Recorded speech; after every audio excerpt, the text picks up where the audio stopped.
The story of the murder of Ambassador Christopher Stevens is a hard one to tell. When you first hear it, it's the tragic death of an idealistic hero, a man who believed in something and would spend his life for the betterment of others.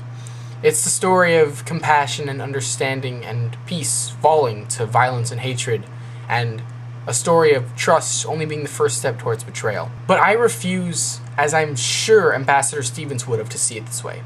By now, I'm certain you've heard about the violence gripping the streets of the Middle East against the United States. But for a bit of backstory, in July, a 14-minute movie trailer about a film called The Innocence of Muslims was uploaded to YouTube. The movie trailer depicts the Muslim prophet Muhammad, the prophet to more than 1 billion people, as a drunk, molesting sexual deviant.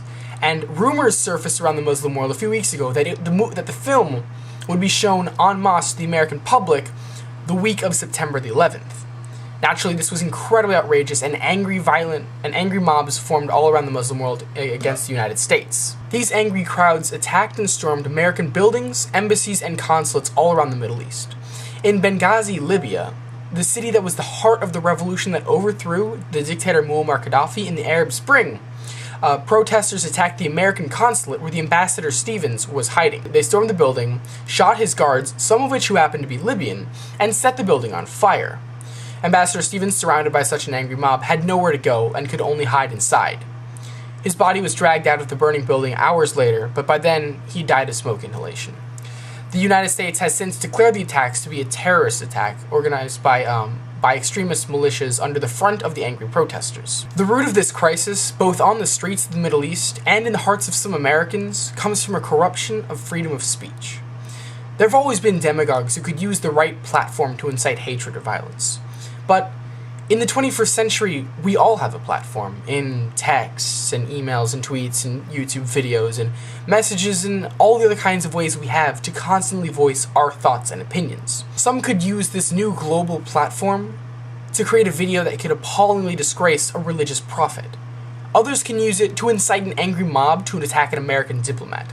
But at both parts lies the same idea: using words to create anger. That's why the loss of Ambassador Stevens is so piercing.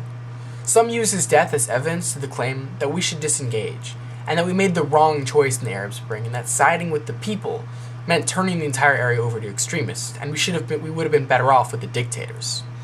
Ambassador Stevens never for a moment believed this. He knew the potential good that could come from believing in the power of the people of the Middle East. His Libyan story began during the revolution when he snuck into Benghazi on a cargo ship to help secure the NATO airstrikes that would save the city while Gaddafi's forces were closing in. He stayed after Gaddafi's demise to try and use his new ambassadorship to help modernize the new republic. Indeed, on Wednesday the 12th, he was set to work on a partnership that would bring American doctors to a Benghazi hospital. It was the same hospital where on Tuesday night of the 11th, he was pronounced dead. The emergency room staff that tried to resuscitate him were in tears, weeping for a man who did more than anyone to help free their city and their people. They shed tears of sorrow and of love. Christopher Stevens believed in using words and the freedom of speech to create love.